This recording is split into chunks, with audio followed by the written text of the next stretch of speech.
Invasion और trade दोनों के लिए आते थे और इसी तरह से वो यूरोप भी पहुंचते थे। और फिर उन्होंने इस डेसिमल सिस्टम को जो गुप्ता पीरियड के टाइम में डेवलप हुआ था उसे यूरोप तक पहुंचाया। उसके अलावा आर्किटेक्चर जो उसके प्रूफ भी यहाँ पे मिले हैं, ड्राइंग आर्ट, मेटल आर्ट जो रिमेन्स झांसी में मिले हैं या कानपुर में मिले हैं और कुछ अजंता में केव्स मिली हैं। उनके ज़रिए हम कह सकते हैं कि आर्किटेक्चर बहुत डेवलप था, मेटलर्जी बहुत डेवलप्ड थी।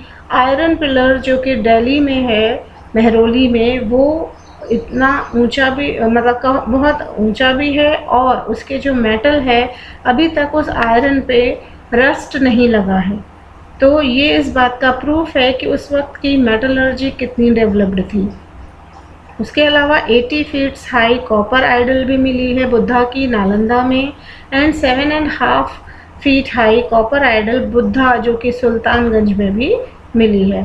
तो काफ़ी चीज़ें ये प्रूफ करती हैं कि गुप्ता पीरियड में science, technology, mathematics, art, literature बहुत डेवलप्ड था। उसके अलावा हम देखते हैं what was the condition of society in Gupta period. Society of Gupta period was traditionally divided into 4 varnas. Brahman had the highest place in the society. Their duties were considered study, teaching, yajna and charity. Then after Brahmans, duty of Kshatriya was to protect the nation or boundaries. They were basically warriors. Duty of Vaishya was to do trade and commerce. जो वैश्य थे, जो third category थी वो थी वैश्य, उनका काम था व्यापार वगैरह बढ़ाना। उस व्यापार बढ़ाने से देश में काफ़ी प्रॉस्पेरिटी आती है, इसलिए ये ड्यूटी उनकी थी। शूद्रा वॉज सर्विस गिवर। जो इन तीनों को सर्विस देने वाले थे वो थे शूद्र। At the matter of caste, the bounding of trade was loosening. Then now the basis of varna was not quality and deeds but birth. ये जो इनका साम्राज्य था वो काफ़ी हद तक जो था वो जो at the matter of caste the bounding of trade was loosening। जो कास्ट के हिसाब से हम देख रहे थे कि ट्रेड वैश्य ही करेंगे, तो वो फिर भी थोड़ा धीरे धीरे हो रहा था कि वो अब कोई और कास्ट भी दूसरा बिजनेस वगैरह में आ रही थी। लेकिन फिर भी अभी भी जो वर्ण का बेस था वो अभी भी जन्म से ही लगाया जा रहा था। फिर हम आते हैं women had important place in the society. In religious ceremonies presence of wife was must with husband. Religious ceremonies में वाइफ की मौजूदगी हस्बैंड के साथ होना ज़रूरी था। Women education was in trend. Wheel system was not prevailed. Wheel system नहीं अपनाया गया था, पर्दा प्रथा। At that time 8 types of marriages were in trend. 8 तरह की मैरिजेस थी, उन्हीं में से एक थी स्वयंवर प्रथा, was also present. In Gupta period mixed races, कुछ मिक्स्ड वंश के लोग भी थे। मुद्रावशित, कर्ण, अम्बष्ट, पार्श etcetera were aggressive. Kayastha was a class in Gupta period but later it came into existence as caste. बाद में ये मिडाइवल पीरियड तक आते आते कास्ट की तरह एमर्ज हो गई। जो स्क्राइब्स थे वो जनरली कायस्थ ही होते थे। What were scribes? स्क्राइब्स वो थे जो इवेंट्स हुआ करते थे उस समय, जो राजा महाराजाओं के अचीवमेंट्स हुआ करते थे, उनको वो जो भी उन्हें बताया जाता था उसे वो लिखने का काम करते थे।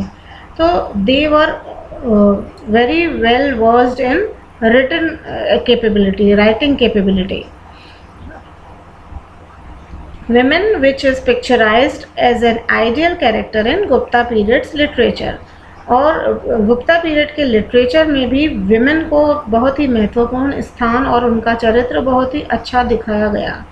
इन द लैक ऑफ सन, उसमें ये भी बताया गया है कि उस समय जो सोसाइटी थी, जब अगर वाइफ के कोई बेटा नहीं होता था, पुत्र नहीं होता था, तो सबसे पहले हस्बैंड की जो प्रॉपर्टी थी उस पे पहला अधिकार वाइफ का ही हुआ करता था। In the lack of son his wife had the first right on the property of husband.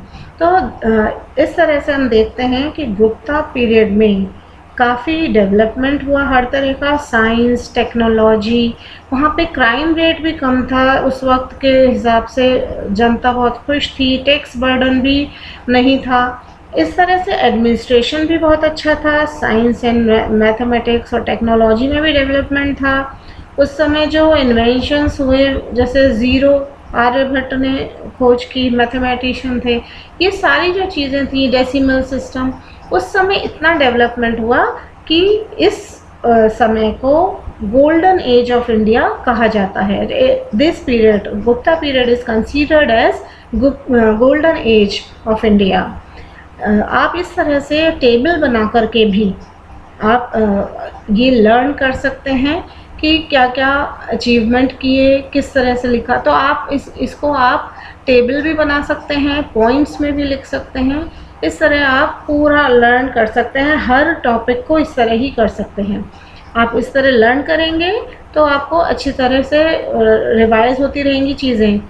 और आगे हम गुप्ता डायनेस्टी के बाद नेक्स्ट जो डायनेस्टीज़ इंडिया में एशियन टाइम पीरियड में रही, उसके बारे में हम आगे के वीडियोज़ में डिस्कस करेंगे। और इनके नोट्स बनाइए और अच्छे से लर्न करिए। Thank you.